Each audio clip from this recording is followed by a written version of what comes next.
Students, आज हम next theories करेंगे इंटरनेशनल ट्रेड की, जिसमें सबसे पहले हम करेंगे फैक्टर प्राइस इक्वलाइजेशन थ्योरम। इस थ्योरम को पॉल सैमुअलसन एंड लर्नर के द्वारा दिया गया था। इस थ्योरी के अकॉर्डिंग एक कंट्री जब अबंडेंट फैक्टर का प्रयोग करके ज्यादा से ज्यादा एक्सपोर्ट करती है तो एज ए रिजल्ट क्या होता है, वो अबंडेंट फैक्टर जो है वो लिमिटेड होना शुरू हो जाता है। एज ए रिजल्ट उसके प्राइस जो है वो राइज होने शुरू हो जाते हैं। On the other hand, import will reduce the demand and price of the scarce factor। इस प्रोसेस से क्या होता है, इक्वालिटी आ जाती है फैक्टर प्राइसेस में। According to this theorem, international trade equalize the prices of commodities as well as factor prices. As a result, workers get equal prices and capital get equal rent in trading countries. Next theorem आती है Stolper Samuelson theorem. इस theory को जो है दो point of view से देखा गया है।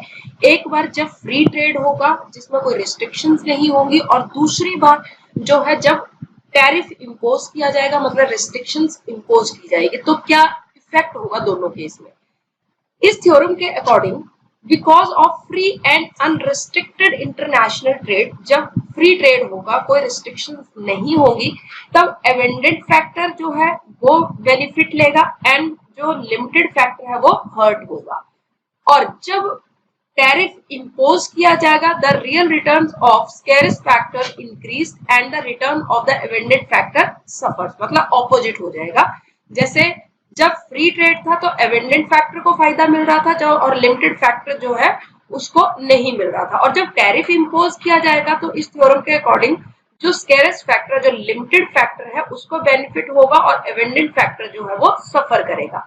According to this theorem, imposition of tariff benefit the scarce factor and hurt the abundant factor। Next theorem है रेवेंस्की थ्योरम। इस थ्योरम में ये कहा गया है कि अगर एक कंट्री में एक फैक्टर ऑफ प्रोडक्शन जो है उसकी एंडोमेंट बढ़ जाती है, मतलब वो फैक्टर जो है वो इंक्रीज हो जाता है, तो उसका इफेक्ट जो होता है वो दूसरे फैक्टर ऑफ प्रोडक्शन पे होता है, मतलब दूसरा फैक्टर ऑफ प्रोडक्शन जो है वो सफर होता है। फॉर एग्जाम्पल, यूएसए जो है कैपिटल रिच कंट्री है, और सपोज वहां इनोवेशंस होती है। इनोवेशंस होने से क्या होगा, प्रोडक्टिविटी ऑफ कैपिटल बढ़ जाएगी।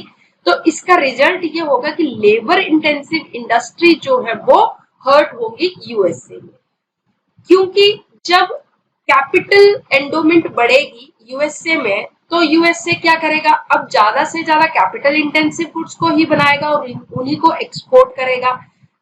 और इसकी वजह से जो लेबर है, लेबर की बनी गुड्स की डिमांड वहां से कम हो जाएगी, since resources will move away from labour intensive sector of the economy.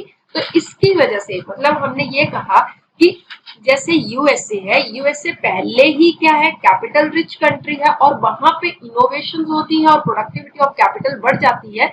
तो उसकी वजह से क्या होगा, कौन सी जो फैक्टर है, लेबर है, वो हर्ट होगा। तो इस थ्योरम के अकॉर्डिंग यही कहा गया है कि एक फैक्टर ऑफ प्रोडक्शन की एंडोमेंट जब बढ़ती है तो दूसरा फैक्टर ऑफ प्रोडक्शन जो है वो हर्ट होता है। नेक्स्ट थ्योरम हमारे पास आती है मेट्जलर पैराडॉक्स। मेट्जलर पैराडॉक्स को दिया गया था 1949 में।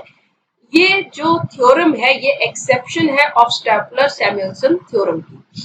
इस थ्योरम में क्या कहा गया है कि ये क्योंकि ऑपोजिट है स्टॉपलर सैमुअलसन थ्योरम के, क्योंकि हमें याद है कि हमने पीछे ही अभी किया, स्टॉपलर सैमुअलसन थ्योरम में ये कहा गया था एक कंट्री जब टैरिफ इंपोज करती है तो लिमिटेड फैक्टर को फायदा मिलता है और अबंडेंट फैक्टर जो है वो नुकसान में जाता है। बट यहाँ पे ऑपोजिट कहा गया है।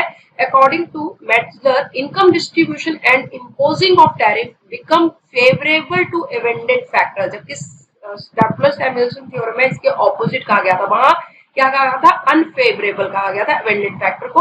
और क्योंकि ये पैराडॉक्स है उसका, तो यहाँ पे फेवरेबल बताया गया है to abundant factor and unfavourable to limited factor. Imposition of tariff will increase the price of importable commodities, but domestic price of the commodity remains same. Commodities will fail. This theory is also known as the effect of tariff on domestic prices. इस theorem के according ये कहा गया है कि जब एक country tariff impose करती है, it would improve terms of trade and also the ratio of price of export and import. Next आती है हमारे पास Lerner symmetry theorem. Lerner symmetry theorem को डेवलप किया गया था अब्बा लर्नर के द्वारा 1936 में।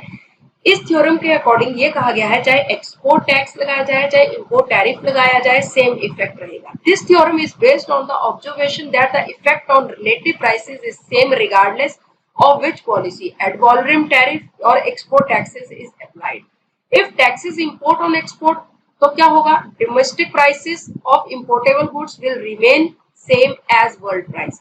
और similarly, if import duty impose की जाएगी, it would increase the prices of importable goods, but price of same commodity would decline in the world market.